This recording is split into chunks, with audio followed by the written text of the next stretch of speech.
Hello student, I am Rani Dubey, your English teacher. Today we are going to study subject English, grammar. Chapter 2, name is the sentence. So open your book.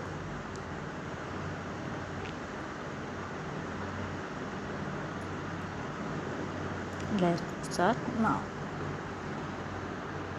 The sentence यानी कि वाक्य। जिस प्रकार अक्षरों के क्रमबद्ध रूप को मिलाने पर शब्द बनता है, उसी प्रकार शब्दों को क्रमबद्ध रूप से मिलाने पर वाक्य यानी कि सेंटेंस बनता है।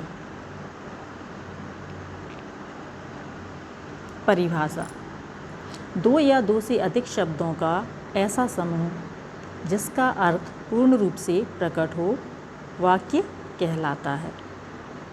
ये परिभाषा हुई हमारी हिंदी में।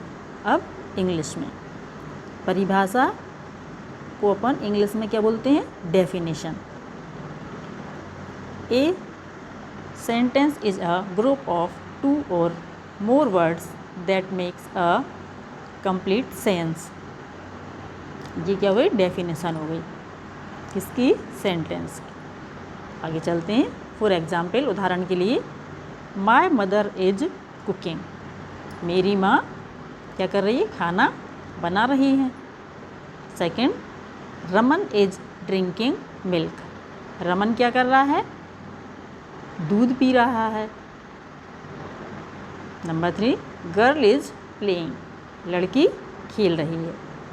ऊपर दिए गए वाक्य 1, 2 तथा 3 में शब्दों का समूह तो है ही, और वे अपना निश्चित अर्थ भी प्रकट करते हैं, अतः ये वाक्य हैं यानी कि सेंटेंस हैं। रिमेंबर, जो चीज़ें हमें याद रखना है ग्रामर में, वो क्या है? मेन, प्रत्येक सेंटेंस का पहला अक्षर कैपिटल लेटर यानी कि बड़े अक्षर में लिखा जाता है। यानी कि पहली वाली ABCD होती है, वो वाला अक्षर कैपिटल लेटर, उससे अपन सेंटेंस की शुरुआत करते हैं।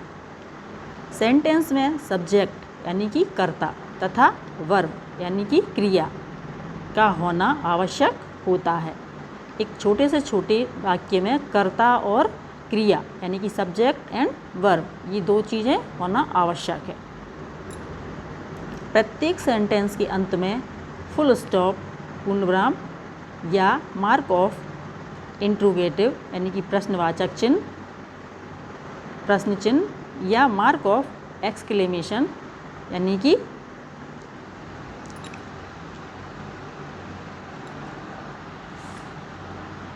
विस्मय, जैसे किसी चीज़ में आश्चर्य हो जाता है ना, हमको आश्चर्य होता है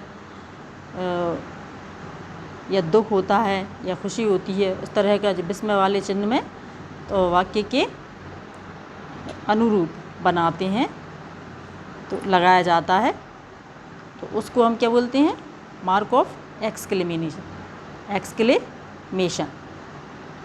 वो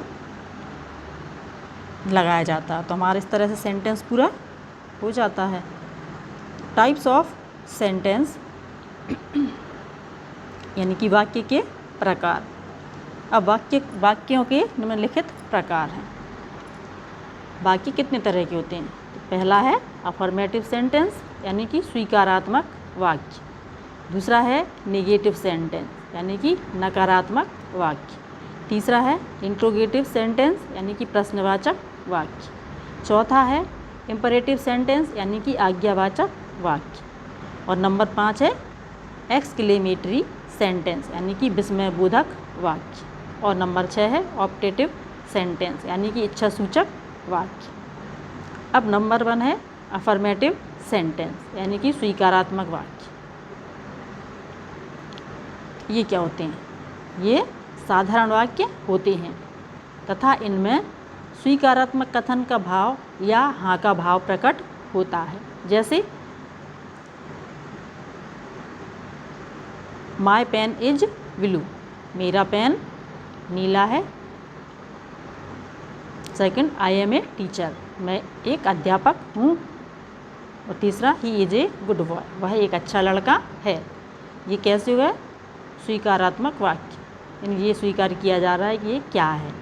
इस तरह के वाक्यों को हम या तो साधारण वाक्य कहते हैं या अफर्मेटिव। दूसरा है नेगेटिव सेंटेंस, यानी कि नकारात्मक, जैसा कि नाम से ही लग रहा है, जिसमें ना किया जाता है। इन वाक्यों से मना करने या ना का भाव प्रकट होता है। जैसे पहला, he does not play cricket, वह क्रिकेट नहीं खेलता है। Second, I have no money, मेरे पास पैसे नहीं हैं। तीसरा, my pen is not red, मेरा पेन लाल नहीं है। नंबर 3, इंट्रोगेटिव सेंटेंस, प्रश्नवाचक वाक्य। इस प्रकार के वाक्यों से प्रश्न पूछे जाते हैं तथा वाक्य के अंत में प्रश्नवाचक चिन्ह लगाया जाता है। जैसे डू यू रीड न्यूज़पेपर, क्या तुम अखबार पढ़ते हो। Second, is my chair good, क्या मेरी कुर्सी अच्छी है। तीसरा, am I a good player, क्या मैं एक अच्छा खिलाड़ी हूँ। तो इसमें क्या है, सारे प्रश्न पूछे जा रहे हैं। तो ये कौन से हुए हमारे इंट्रोगेटिव सेंटेंस। नोट, वाक्यों के अन्य प्रकार आप अगली कक्षाओं में पढ़ेंगे।